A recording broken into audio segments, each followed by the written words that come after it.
dia mamerina miarahaba antsika rehetra ny tena koa ny ambassadeur-ny Aostralia no mandroso atao tokantrantsika indray ny amin'izao fotoana izao larana faharoapolo ny fampianarantsika niteraka Andriamanitra tandea izay ny lohateny hoe ary ny fanaporofona fa niteraka izy araka ny soratra masina manana mbola aoriana ny ambassadeur-ny Aostralia dia anaporofo amintsika ny zavatra tsy hita maso indray satria tsy maintsy miditra ny antsika noho ny amin'ny fanontanian'ny olona izay tsy maintsy ho valiana mihitsy moa zany dia tsy maintsy miezaka foana ny amin'ny hoe ho tonga ho any fiainana mandrakizay daholo rehetra rehetra na iza zany ka ny fanaporofona voalohany ilay hoentsika amin'izany dia tsy maintsy mengy amin'ny soratra masy araka ny teneniko teo hoe raha ohatra antsika zany anaporofo fa hoe Andriamanitra zany Yehoshua zany dia tsy maintsy anaporofo-tsika aloha fa niteraka eo Andriamanitra io, tsy maintsy niainga tany. Nareo mantsy nafantatra ny Yehoshua raha tsy efa izy tonga dia tia tany tity.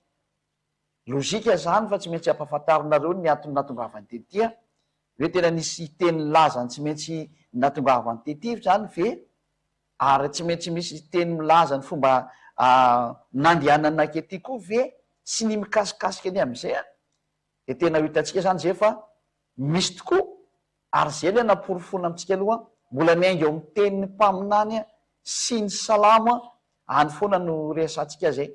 any amin'ny lalàna sy ny mpaminany ary ny salamo ka reo moa zany ny teny foana ao anatin'ny teny jiosy manambara ny mombany amin'ny jiosy ny tenin'Andriamanitra atao amin'ny jiosy dia ao amin'ny lalàna no ahitana azy dia ao amin'ny tenin'ny mpaminany no ahitana azy ary ao amin'ny tenin'ny salamo satria ao amin'ny salamo koa ny mpaminany no miteny dia ao tsika mahita an'izany teny rehetra zany ka andao antsika hijery ny ten'Andriamanitra izay milaza ny mikasika ny amin'izay hoe tena niteraka tokoa ve io Andriamanitra io hoe misy ve zany teny zany ary mitombona ve zany teny zany dia valy teny amintsika sady tena misy ary no mitombona ary tena marina mahitsy be ny teny amaky soratra masina atsika araka ny voalaza ao amin'ny salamo faharoa ny andinin'ny fahafito ka hatramin'ny fahavalo no vakitsika salamo faharoa nomoko andinin'ny fahafito ka hatramin'ny fahavalo salamo faharoa andinin'ny fahafito ka hatramin'ny fahavalo no vakitsika ny tenin'Andriamanitra mikasika any amin'izay hoe niteraka avy Andriamanitra dia tena miteraka mihitsy izy ilaza zava-boateny aho iavany laza tamiko hoe zanako ianao za no niteraka anao androany tena mahazava be mihitsy le izy tena mahitsy be mihitsy le teny dia mbola mitoy le teny mangata amiko dia omeko lovanao ary ny jentilisa ary ny faran'ny tany ho fanananao zany hoe ity zanaka ty zany zay naterany dia zao homena olovany any jentilisa ary ny faran'ny tany ho fananana ny voalaza ny bokon'ny salamo ianao jerevantsika indray zay raha ny mpaminany raha misy miteny mikasika an'io tokoa any hoe tena ty zanaka nateraka Andriamanitra ty zany dia nambarany mpaminany ihany koa na ny salamo tsy fantajerentsika hoe tena nanomena azy ny jentilisa ary nandefa azy ho tonga hatrany aparan'ny tany mihitsiny zao jerevantsika indray ten'Andriamanitra mikasika ny satria hitantsika mazava be mihitsiny hoe omeko anao lovanao izy ny jentilisa ary ny faran'ny tany ho fanananao zany hoe lasa ny dosatra ny aparan'ny tany any zany lasa lova ny jentilisa dia andao ndray mafitsika any amin'ny tenin'ny mpaminany zay teny zay raha ohatra ka misy satria zany teny taminao teo hoe ny teny dia tsy maintsy jerevantsika arakalana sy ny mpaminany ary ny salamo satria teny dadabe Mose zay satria ny mpaminany dia any amin'ny teny Mose no namoaka an'izay ny bokon'ny salamo dia mpaminany ihany koa nanao an'izay dia ho azaventsika araka an'izay ny fahamarinana ny teny zany dia ovaketsindreo ntsika jery soratra masina any amin'ny bokon'ny Isea any indolo jerikena izay antsika amin'ny bokon'ny Isea toko roa amby efapolo ny andinin'ny fahaenina aloha ny vaketsika Isea dia ny 42:6 vaketsika keo zay Isea 42:6 jerentsika hoe mifampitoy tsara ve ny tenin'ny mpaminany sy reto zavatra reto anaporofo zany tsika hoe tena io zanak'Andriamanitra io tsy hoe koa hoe nandeha ho azy le teny fa nitoy le teny hoe lasa ho fanekena ho an'ny olona izy ary famonjenatra ny aparan'ny tany Isea 42:6 ny vaketsika zany aloha zay izao iava efa niantso anao tamin'ny fahamarihana sy ny tantana ny tananao dia hiaro anao ka hanome anao ho fanekena ho an'ny olona ary ho fanazavana ny jentilisa zany ety indray zany dia misy fanambarana ny men'Andriamanitra mihitsy ny fa misy fanekena ho an'ny olona rehetrarehetra zany ary sady ho fanazavana ny jentilisa de tsisa moa io nefa ho an'izay maheno ny fampianarana fa iahosoanina anao an'izay sary zay tonga fanazavana ny jentilisa izy satria afaka tamin'ny fahotana ny jentilisa lasa tsy mahay manota intsony ny jentilisa nazo fifanekena tamin'Andriamanitra zany ny olona rehetrarehetra ka izay le hoe tena tonga hatrany am-paran'ny tany mihitsy ny fanazavana ary tena tonga hatrany amin'ny faran'ny tany ny famonjena tanteraka ny tenin'Andriamanitra de mbola mafisika kely azy teny zay eo amin'ny Isaia 49 Isaia 49 vaketsika Isaia 49 vaketsika kely ato Isaia 49 de eo amin'ny andininy fa enina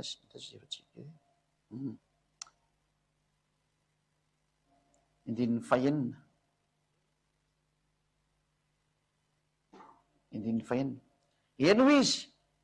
mbola zavatra kely foana raha tonga mpanompoka anandratra ny fireneny Iakoby ianao ary ampody ny Israely sisa voaro fa omeko fanazavana ny jentilisa koa ianao mba ho famonjeko hatrany amin'ny faran'ny tany io zany le hoe tonga famonjena izy hatrany amin'ny faran'ny tany ary ho fanazavana ny jentilisa ka le zanak'Andriamanitra natena hoe zanako alohandroany de omeko ho fanananao hatrany amin'ny jentilisa nambaram-paminany koa izy hoe lasa fanekena izy io ary lasa famonjena hatrany amin'ny faran'ny tany de zao hitan'ny jentilisa zao ny jentilisa de nahitana azy aty Madagasikara zao nipoeran'izany teny zany Madagasikara de anatin'ny klasin'ny jentilisa fa jentilisa efa niara-dita amin'ny Iehosoa ary lasa zanak'Andriamanitra ary zany ny antsoinantsika rehetrarehetra eto ambonin'ny tany hitodika mankany zanak'Andriamanitra io satria tena nisy niteraka izy ny teny olona mantsy hoe tsisy Andriamanitra miteraka zany de mazava be fa tena niteraka izy ary efa nateraka izy de atao tonga hatrany am-paran'ny tany mihitsy ny momba anazy io avetsika indray mandeha le salamo teo salamo 2:7 avetsika vakina am'izay le izy salamo toko salamo 2:7 ary ny 8 de zao ny voalazany soatra masina ilaza zava-boatendry aho iavany laza tamiko hoe zanako ianao tena nitsindriny mihitsy ny hoe zanako ianao izao niteraka anao androany ary miteraka eo Andriamanitra io ny dikazay ary natao zanaka le niteneniny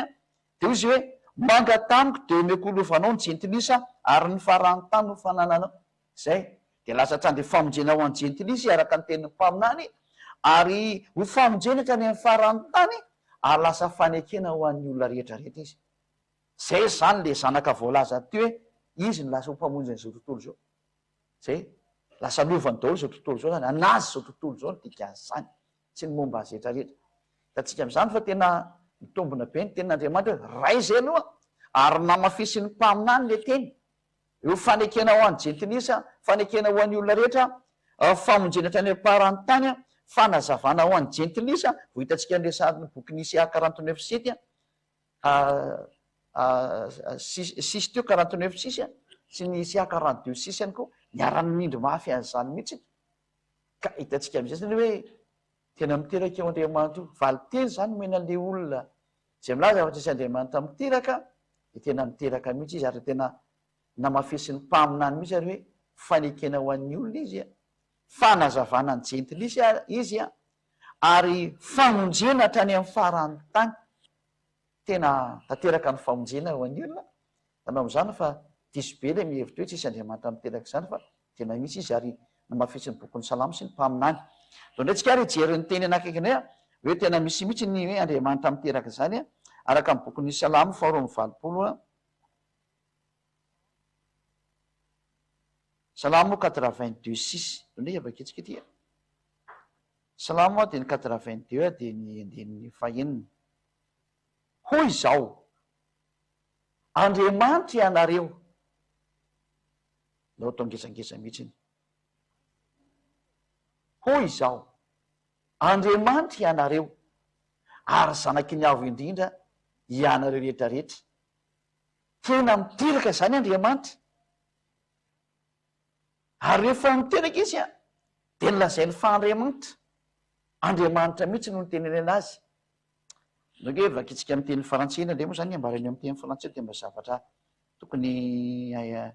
asitsika psaume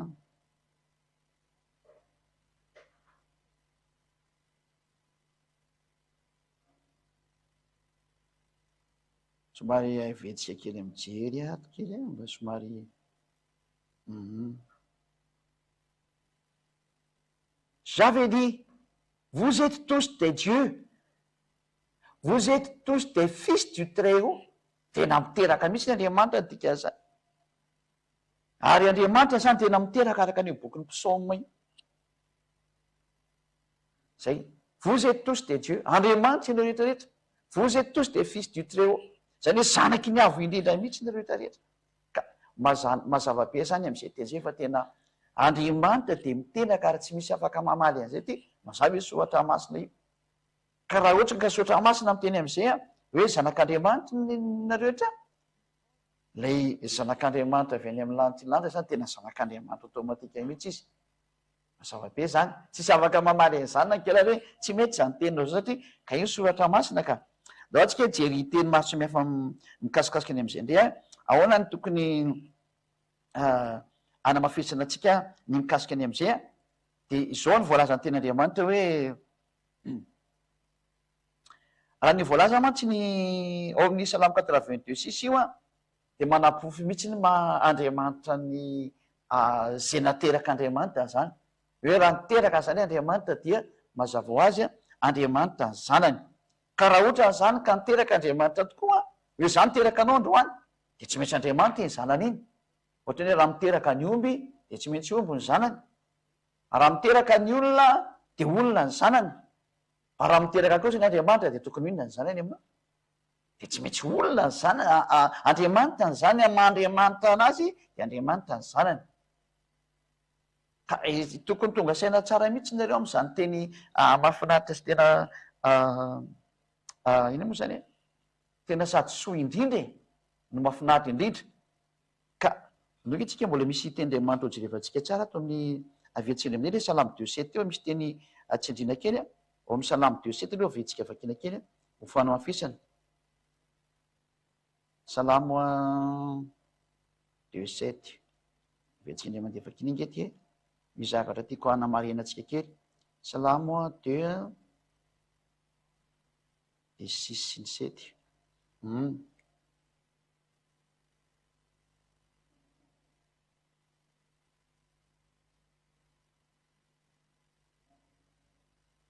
7-8 moa zafatika efa disondretika 7-8 io 7-8 iava laza tamiko hoe zanako ianao zao niteraka anao androany, manga tamiko de omeko lovanao ny jentilisa ary ny farany tany ho fanananao de ny andiny fasivy ary ho toritorinao amin'ny tehim-bizy toy ny famaky vilany tany no amotsamotsananao azy. Zay zany hoe lasa tena poteny amin'ny tehim-by mihitsy zany ny olona zany, de tsy misy namoaka n'izany fanambarana zany afa-tsy ny tao amin'ny Ahosoarery any.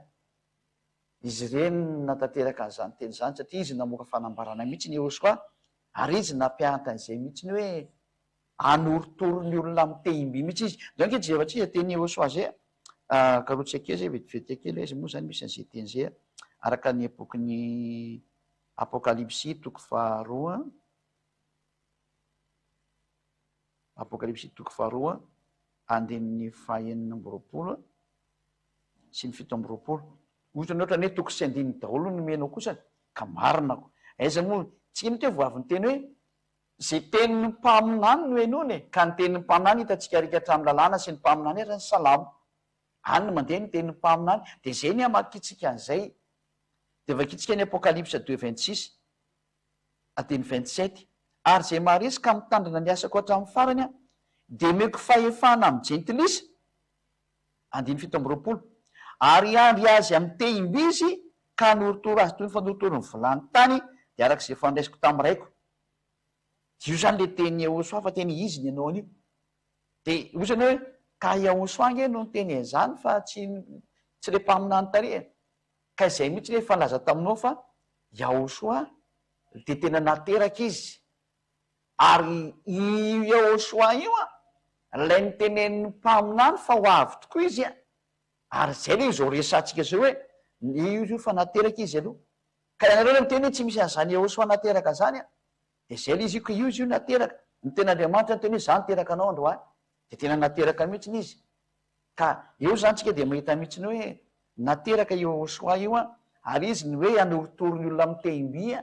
dia io hitantsika mihitsy hoe ao am-bokin'ny apokalipsy am'izay ny hitantsika ny teny miverina hoe Yahosoa ny antanteraka an'izay zay mazava aloha zany eto hoe fa tena misy ny momban'ny Yahosoa tena hoe hoateraka izy ary misy ny fitohizan'ny teny araka ny hoe Andriamanitra niteraka tokoa hitantsika tao amin'ny Salamo 2:8 teo hoe tena hoe niteraka eo Andriamanitra io ka raha niteraka izy dia tsy azonao lavina intsony fa tena miteraka Andriamanitra so aloha ilaza hoe tsy marina zany ko marina ry izy ioko ohatsika aloha jery teny manaraka andeha aloha mikasika ny am'izay hoe tokony amafisitsika an'izay ny hoe miteraka Andriamanitra dia ndao efa kitsika am'izay ny teny Andriamanitra ny bokyny lioka ny fahatanterahany io teny io am'izay zany atika hatrany filazantsara reo teny rehetra nytenentsika teo hoe mandeha ty teny ty de misy an'zao de misy an'zao de misy an'zao de jerevantsika ataon'ny filazantsara hoe marina daholo ve zany da ohara ty fahatanterahana ny teny ty nojerevantsika lioka toko voalohany 2:telopolo jerevantsika voalohany lioka 1:32 ve raha teny an'izay raha ny mpaminany teny aloha tany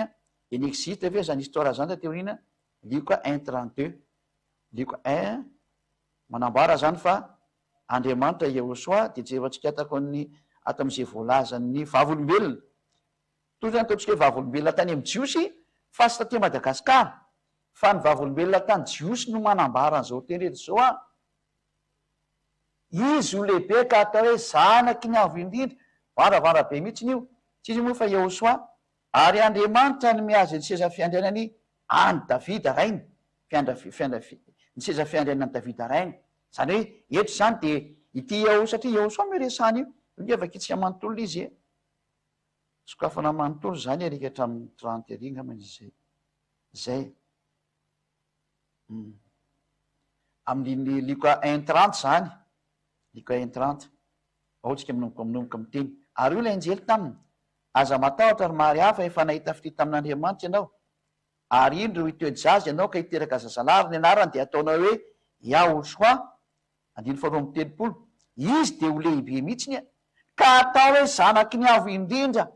de iavany me Andriamanitra ny miazy ny seza fiandrianany Davida rainy zay de zany voalazany ty Andriamanitra hoe tena menana azy ny seza fiandrianany Davida rainy le ho tonga mpanjaka izy zany midika an'izay ka reny zany le teny natanteraka ary amin'ny teniny mpaminany de io tokoa izy fa lazaina hoe zanaky ny avo indrindra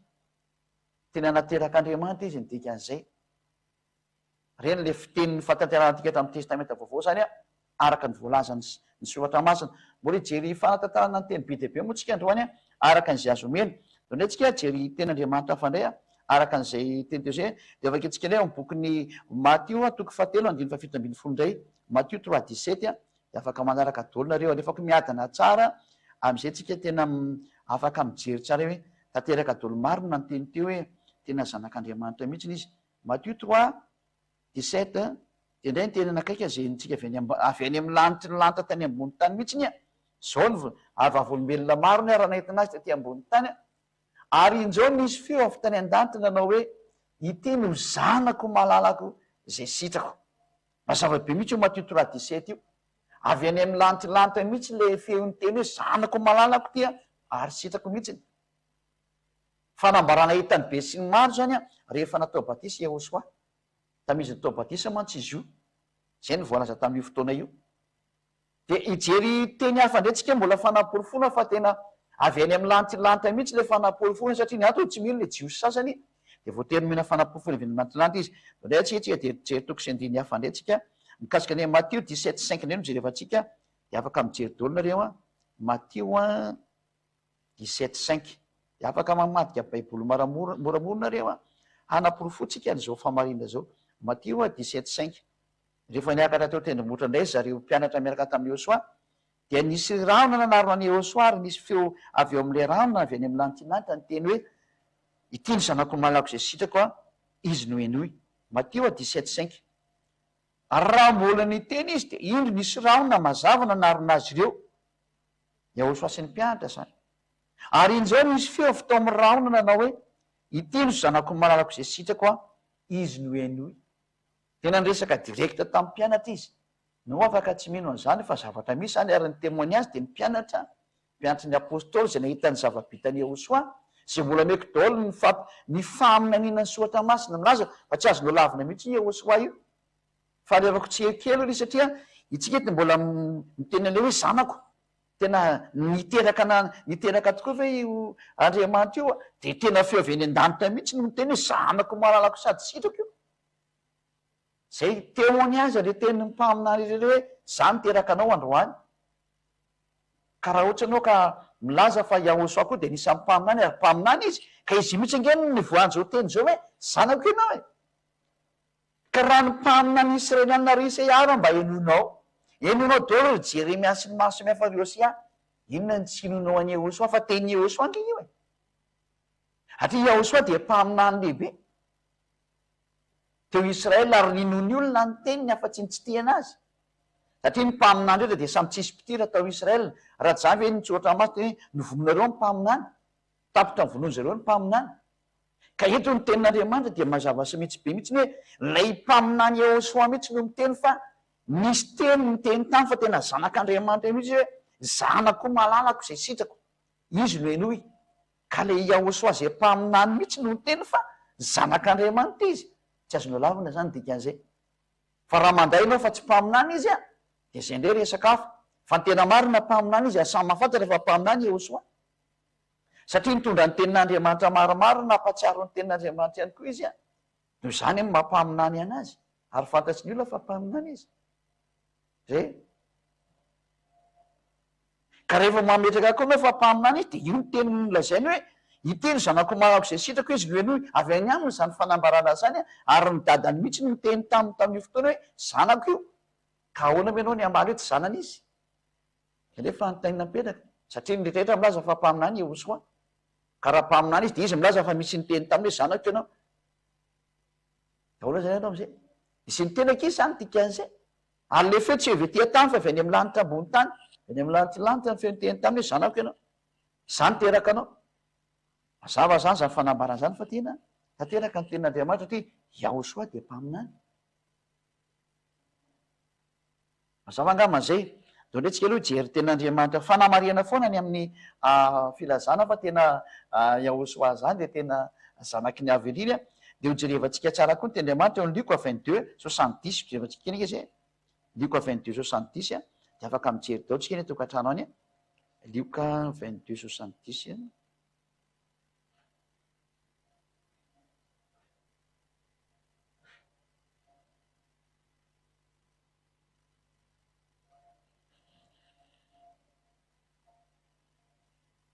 hoy ny teto zany le Yehosoa no natao ankety hoe zanak'Andriamanitra ve ianao de hoy izy ny tenin'Andriamanitra ianao nge Luc 22:70 de hoy izy rehetra zanak'Andriamanitra ary ve ianao ary hoy izy taminy voalazanareo fa izao no izy tena mahitsy be mihitsy teny Yehosoa hoe zanak'Andriamanitra mihitsy izy tenany mihitsy no miteny direct am'izay zanak'Andriamanitra ka ho any zay rehetra milaza fa mpaminany izy de iraka Yehosoa de le iraka mihitsy no miteny fa zangeka zanak'Andriamanitra ahoana moa zany anao laza fa tsisy Andriamanitra niteraka nefa izy io milaza fa zanany izy io anao tsy mampitombona zay teneninareo nefa ny tenin'Andriamanitra de miteny hoe meno ny tenin'ny mpaminany ka Yehosoa nge mpaminany mpaminany mihitsy ny izy ary mpaminany teo amin'ny Israely izy tsisy zay tsy mahay an'izany ka ary raha ohatra ny anao ka milaza fa tsisy tsy mpaminany Yehosoa efa zay efa zavatra hafa am'izay izy fa izy ary nambarany mpaminany rehetra zay ho jerevantsika am'izay hoe inona daholo ary nantanteraka atao amin'ny Yehosoa fa ny anazy ary ny vao mety tena goavany satria zay teny rehetra ny tenen'ny mpaminany nanondro anazy daholo fa ny mpaminany rehetra tao Israely de nanondro any Yehosoa daholo hoe io le tena fatanterahany teny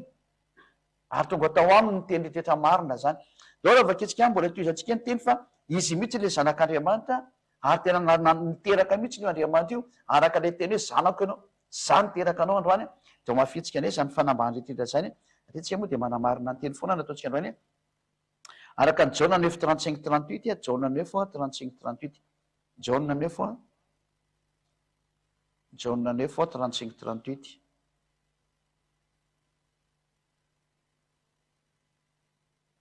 35 35 hatramin'ny 38 no vakitsika zany. Yahosoa nandrefa efa nroana lehilahy, ary rehefa nahita azy izy dia nanao hoe Yahosoa zany ty nahita azy ty, mino ny zanak'Andriamanitra ve ianao? Zanak'Andriamanitra ndray ty resanty a. Raha lehilahy namalika anao hoe iza moa izy tompoko, mba inoko azy? Da hoe Yahosoa taminy, efa nahita azy ianao a, sady zay miresaka aminao zao no izy. Zay. Io zany Yahosoa mihitsy miteny hoe efa nahita azy ianao ty miresaka aminao ty mihitsy le zanak'Andriamanitra.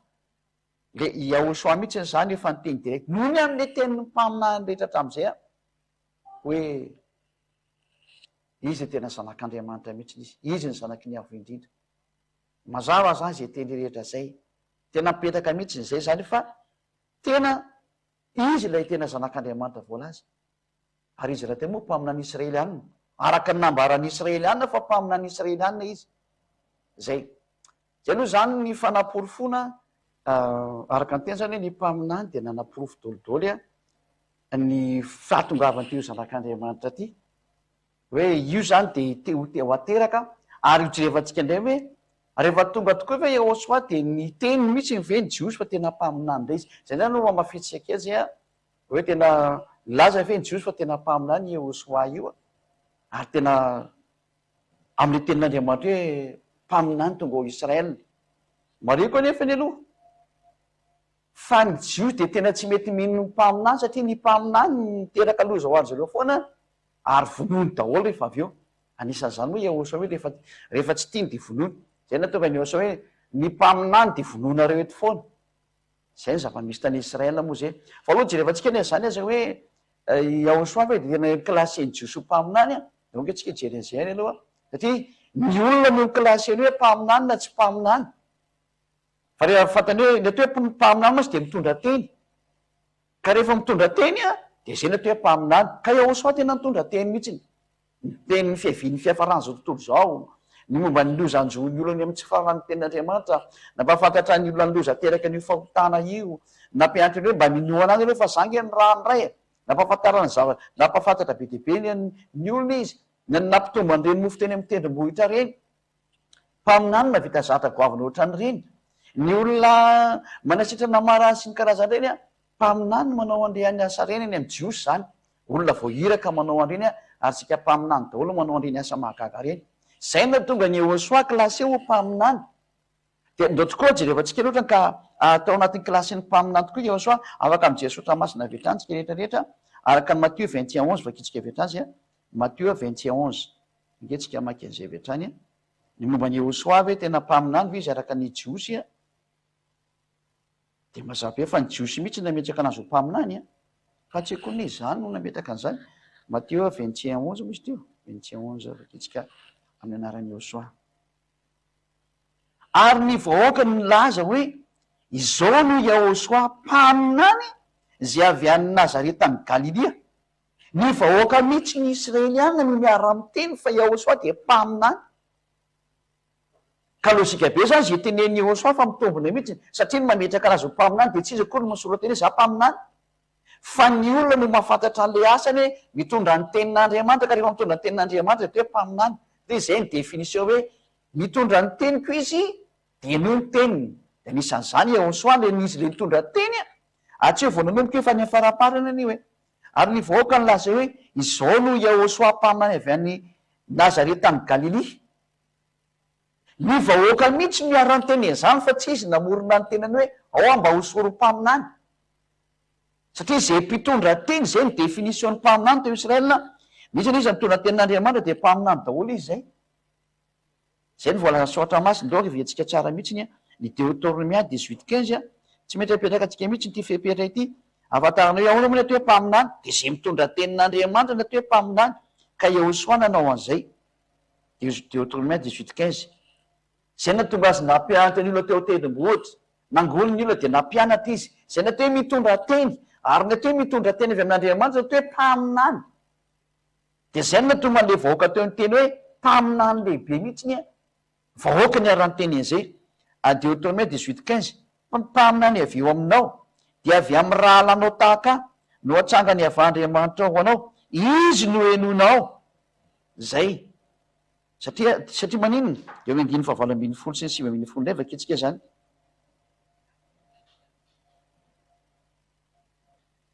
Mpaminanao trangako azy avy amin'ny rahalahiny takanao ka ataoko ambava ny teniko ary olazainy aminy zay rehetra andidiko azy,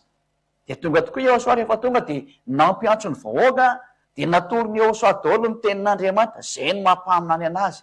De zay na tonga n'le vahoaka niarany teny hoe mpaminan'Andriamanitra lehibe mihitsy izy satria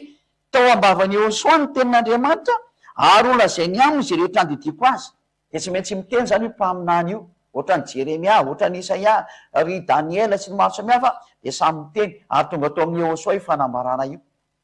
Ary na spesialan'ny Jehosoa kosa nefa iny le mpaminany rehetra ny ara-nanondrany Jehosoa daholo ndray tao ny fiafarany teny zany. Zay le izay fa ny olona kosa de nafantatra mihitsiny fa Jehosoa le mpaminany lehibe araka le bokytsika hitantsika tao amin'ny Matthieu 21:11 teo jerevantsika ndray mandeha. Matthieu 21:11 aveantsika ndray mandeha le tete ahitanareo tsara mihitsy hoe ny vahoakany no naheno an'le teny no nametraka hoe mpaminany lehibe mihitsiny io. Fa tsy haiko hoe zany namoromorona an'izany hoe mpaminany izy fa ny olona mihitsy no teny an'izany ary Israely ihany. Ary ny vahoaka no nilaza hoe, zany hoe ny vahoaka no miteny hoe tena mpaminany io. No zany tsisy afaka mandany iny izany izy satria ny vahoaka Israelianina tamin'izany no miteny hoe mpaminany lehibe mihitsy io zay avy any Nazareta ny Galilea. Zay tonga nateny tareo hoe ny ahafantarana fahampaminany de le mitondra teny, mitondra hafatra ary ny olona tonga hiaino anazy mpaminany izy ny dikan'izay. Mitondra teny izy ny Jehosoa moa vao hoe spesiala fa izy tena narahan'olona mihitsiny. Ka izy moa nanatsangana maty be lehibe ny zatra nataony de vao mena nanaraka azy mihitsy ny olona no sady mitondra ny tenin'Andriamanitra izy, mampianatra ny olona ny tenin'Andriamanitra tena izy satria izy ny tena hitondra ny famonjena. Zay no profa tena mpaminany zany Jehosoa zany. Ijery tenin'Andriamanitra hafa ndray tsika araka voalaza ao anatin'ny ino moa ao anatin'ny soratra masina hojerevantsika ndray bokin'ny Lioka 24:10 zany 24:19 hojerevantsika tsy avy Lioka 24:19 Lioka 24:19 ka maty de efa ampy anazavantsika ny ino moa ny zavatra rehetrarehetra nga maty. Lioka 24:19 fa izy taminy Jehosoa zany ty manontany ty zavatra manao ahoana moa izany. Jehosoa zany manontany an'ity mpirahalahy ty fa mpianatra Jehosoa moa reo. Ary hoy izy roalahy taminy ny amin'ny Jehosoa zay avy any Nazareta mpaminany mahery tamin'ny asa sy ny teny teo anatren'Andriamanitra sy ny vahoaka rehetra. Zany hoe tena mpaminany mahery mihitsy izy tamin'ny asa sy ny teny teo anatren'Andriamanitra mihitsy sy ny vahoaka rehetrarehetra. Zany hoe ny vahoaka rehetra mihitsy zany de miara mahita sy milaza fa tena mpaminany mahery mihitsy ty Jehosoa ty. Zany ny zava-misy zany. Ka hitantsika am'izay fa hoe tena voaporofo zany fa tena mpaminany io Jehosoa io ary mpitondra ny tenin'Andriamanitra ny amin'ny vahoaka mihitsiny zay nety hoe teo anatrehan'ny vahoaka mihitsiny izy. Fa tsy hoe mpaminany miafinafina tany fa teo anatrehan'ny vahoaka mihitsiny izy. Ka izay zany no manaporofo fa tena mpaminany Jehosoa ary zay ny teneniny zany de marina avokoa. Rehefa nyteny hoe zanak'Andriamanitra de zanak'Andriamanitra izy, teny men'Andriamanitra azy zany zay. Kanefa moa tezitra ny olona rehefa nahaino an'izany de ny vonoiny. Anisan'ny namana anazy mihitsy moa kianakireny hoe laza izy fa Andriamanitra de lazako izy fa nanisakisaka ny sabata tezitra am'izay ny olona. Zay no natonga anazy tena nyvonoiny olona satria milaza ny tena ny fandriamanitra izy satria izy teny hoe zanak'Andriamanitra de ny vonoin'ireo. Zay no nahafaty an'iny Jehosoa raha tsy ianareo lay mpaminany lehibe tao Israela. Fa izy mihitsy ny zay mpaminany satria hoe zay mitondra ny tenin'Andriamanitra no hoe mpaminany. Ka Jehosoa tena mitondra ny teny be dehibe mihitsy be dehibe mihitsy azy no nampianariny tao Israela. Zany na tonga ny olona ny teny hoe mpaminany lehibe teo anatren'Andriamanitra sy ny vahoaka mihitsy iny ary tena mpaminany mahery mihitsy izy fa ny vonoiny Jiosy. Zay no maharatsy an'le Jiosy zay. Zay mpaminany tonga eo amin'ny vonoiny daholo mandraka androany. Zava-misy zany. Ka nohony am'izay teny zay zany de voaporofo amintsika mihitsy fa tena mpaminany Jehosoa ary izy tenany am'izay no teny hoe za zanaky ny avo indrindra. Ka raha ohatra ny ary moa ny mpaminany kely tany raha mba ninonareo kosany raha Jehosoa le nanao fanenony hery sy ny fahefana tao Israela kosa teny hoe zanaky ny avo indrindra ahoana moa anao ny andany zany. Eo any vahoaka Israely ny teny misy le mpaminany izy ahoana moa ianao ny andany zany. misy ndaotsika misy sary raiky tsy haiko nahitako ihany izy na tsy hitako a misy sary raiky zay ato tsara jerevantsika John 6:14 no jerevantsika iny a reo mpilatanao John 6:14 John 6:14 John 6:14 de zao miteneny ato zay ao ary ireny olona ireny rehefa nahitany famantarana zay nataony Josoa ino ke ity tokoa no ilay mpaminany zay fo tonga am'izao tontolo zao zay resy lahatra daholo ny olona rehetrarehetra zay nahita hoe ity le mpaminany ka ito zany miteny de milaza mihitsy ny amintsika mahitsy be sy mazava be hoe Josoa lay mpaminany lehibe mpaminany israeliana ary ny vahoaka israeliana de ny haiko fa mpaminany izy ka rehefa niteny ty mpaminany ty izao de zanaky ny avelina tsisy mahazo mamaly ary zay ny porofa niteraka Andriamanitra Josoa ny porofa niteraka ny Josoa mpaminany izy ary Josoa nefa tsy iza fa lay zanak'Andriamanitra ary ny teny hoe zanak'Andriamanitra zay ny fampianarana manaraka am'izay de tsy etsika hoe ten'Andriamanitra ve Josoa fa tsy maintsy miditsy atsika ero tam'le fanaporofono hoe tena niteraka ve Andriamanitra ka le mpaminany laza fa tena misy mihitsy lay mpaminany le mpaminany laza fa tena misy mihitsy Andriamanitra iteraka ny zanany izy a ary rehefa tonga tokoa le zanany de niteny le zanany avy any hoe de za zanak'Andriamanitra mazava tena misy ny zanak'Andriamanitra ary Josoa no nitondron'le mpaminany hoe zanako ianao za niteraka anao androany ary ataoko fananao daholo ny jentilisa jereo tokoa ny jentilisa fa lasa tonga nanatona any Josoa ianareo jentilisa hafa firena zao antsoko anatona any Josoa fa io le mpaminany lehibe hoe mpaminany israeliana enona aza mihaino mpaminany hafa fa le mpaminany israeliana no enona Josoa zay ary izy no teny fa zanak'Andriamanitra ka raha mpaminany izy tsy azonao lavina ma zanak'Andriamanitra anazy ary raha zanak'Andriamanitra de Andriamanitra ny dikan'izay de efa mazava ho azy zay le Salamy 82:6 ny fakitsika teo aloha tam'le fampianarana numéro 19 nga iny Andriamanitra nefa laza fa zanako ianao zany teraka anao androany de Andriamanitra izy zany dikan'izay ka eto zany tsika de mety hoe tena niteraka Andriamanitra tena misy Andriamanitra niteraka saingy ny olana moa zany a de le jiosy tsy mety mino mpaminaniny zay ny loza fotsiny hoe tsy misy mpaminany tsy masina taniny de reo le mpanohitra ny Josoa reo teneninareo rehefa mahita fa teny marina sy nahitany hoe nanao fagagana be Josoa de nialina le mpitondra fivavahana jiosy a de nilavy ny Josoa rehefa aveo fa ny vahoaka nahita fa tena mpaminany fa nohony am'le fialonan'le mpitondra fivavahana jiosy de ny vonony zay fa tsy mahafoana mampanany ny Josoa akory ny namin'olo anazy tsy mahafoana izy ary antsangana tamy andro fahateloko ary ny fanaporofona fantsangana izy a zay afaka amin'ny fahotana fa raha vao antsangana tamaty Josoa de velona ny dikan'izay izy a manan-kery daholo ny teniny a ary ny amin'ny teniny manan-kery de afaka amin'ny fahotana zay miaraka aminy a vavolombelona zany ambasatriokany Josoa zay aty a zay voaloha alarana am'izany aty hoe tsy mahay manota sy tsy manao ratsy intsony zany zavatra mahafinaritra sy mahafaly mihitsy zany a zany aty tena tsara indrindra zay etsona tsiketra ato tokatrano tsina mandeharehetra hoe andeo manatona ny Josoa am'izay a tsara be nge izy aleo manatona azy am'izay ka zay zany a no ambara amitsika tsiryavy hoe tanteraka ny teny a de aleo hiaraka amin'ny Josoa am'izay satria mazava ny tenin'ny mpaminany hoe mpaminany Israeliana enona ary ny Israeliana mihitsy no nilaza ny vahoaka fa mpaminany io Josoa io ka raha mpaminany any Josoa ny vahoaka mihitsy no teny an'izay satria mitondra tenin'Andriamanitra manamarina le définition-ny Moseri hoe izy no ampitondraiko ny teniko a ary zay teneniko aminazy a enonareo zay teneniny aminareo nanao an'izay tokoa Josoa ary rehefa nanao an'izay Josoa de ozy ny olona hoe tena mpaminany lehibe mihitsy ny izy ary rehefa mpaminany lehibe izy de izy no teny hoe za de zanaky ny avo indrindra zanak'Andriamanitra ka rehefa niteny izy hoe zanak'Andriamanitra ianao ve andaha zany ko izy raha mpaminany no miteny fa zanak'Andriamanitra izy Andriamanitra zany nampiteny anazy an'izany tsy azonao laviny zay mazava aloha zany fa mazava be to fa tena niteraka Andriamanitra ary tena zanak'Andriamanitra mihitsy le zanak'Andriamanitra tsy iza io fa Josoa io natera io mazava be zay teny zay zany da am'izay tsika le jery hoe Andriamanitra ary ve zany le Josoa zay nateraka fa voaporofo ny tenin'ny mpaminany voaporofo fa zanak'Andriamanitra tokoa izy ary niteraka Andriamanitra tena voaporofo zay a voaporofotsika am'izay hoe tena Andriamanitra ary ve sa tsy Andriamanitra kosany a zay no fanaporofona farany a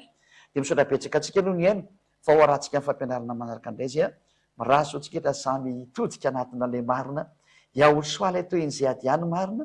ary sambatra be tsika hoe nahitan'izany Andriamanitra tena mamonjy zany sambatra ve tsy aleo hoe mahita mpamonjy hoe tsy misy mpamonjy ka tsy mahafinaritra anao ve zany tonga amin'izany toeran'izany hoe tsy mahay manao teny intsony tsy mbola nisy Andriamanitra navitan'izany afa tsy zao toliko aminao zao ary ny voalohany amin'izany dia za ny tenako izay mitory aminao hoe tsy mahay manao teny intsony ato amin'ny Josoa ary zany no tena hasambarana be zany hoe tsy manao teny intsony zany sambatra ane zany ka ho anao zay tena maniry ny fahasambarana tsy any amin'ny vola ny fahasambarana tsy any amin'ny arena ny fahasambarana fa miha mampitebiteby reny indrindra amin'izao andro manahirana zao fa ny tena fahasambarana dia zany atao hoe olona lasa tsy mahay manao teny intsony zany sambatra zany tsy mahay manao ratsy zany sambatra zany ao amin'ny Josoa rery ihany voafety zany ka zay ny tenan'izay ady aminao ambasadorany Josoa manatona ny Josoa fa tena mbola tsy tary mbola afaka manatona tsara ianao hijery ny lesona manaraka indray tsika hoe tena Andriamanitra ve zany Josoa zany dia nyvaliny sady omeko tena Andriamanitra izy fa aloha jerefantsika ny tenin'Andriamanitra zany efa afaka tsika misaotra-betsaka dada mahalay avy ny amin'ny teninao tsara loatra ny teninao ary tsy misy tsara tahaka an'izany nampianarinao sy nampahafantarinao anio ndray fa mpaminany lehibe zany Josoa zany ary ny vahoaka Israelianina mihitsy no niara-ny teny fa tena mpaminany mihitsy izy sambatra be zay mahafantatra an'izany teny zany ankehitriny tsy misy tokony hisalasalany olona intsony fa zay nytenen'i Josoa dia marina ary zay mametraka fa Josoa dia mpaminany ary iraka avy any miavo indrindra dia mana-profo fa manamarina ny tenin'ny dadabe Moshe zany milaza fa zay rehetra mpaminany dia ny rahan'Andriamanitra dia mila inona ny teniny ka manomboka eto zany dia tsy maintsy mihaino ny tenin'i Josoa satria Josoa mihitsy no nolazaina fa mpaminany ary Moshe no nandidy fa inona ny mpaminany Israeliana rehetrarehetra baiko avy any aminao zany dada Iava mana-profo be ny famarinana ny teny ankehitriny misaotra-betsaka dada Mara Iava fa io aza ny teny hitondra soa amin'ny setra mandre mba ho afaka amin'izay ny fisalasalana sy ny fianana fa mba hanatona ny Josoa avokoa amin'izay ny olona dada Mara Iava vonjeny tsy mahafantatra sy ny tsy malala ritra ampis dada Mara Iava voninahitra anao mandrakizay misaotra-betsaka ny amin'ny teny rehetrarehetra amin'ny aranao Josoa anaovan'izany fanaka rehetra halleloia amen dia miraso antsika etra samy teny Josoa ho amin'ny fitohizan'ny fampianarana amin'ny manaraka indray filomoto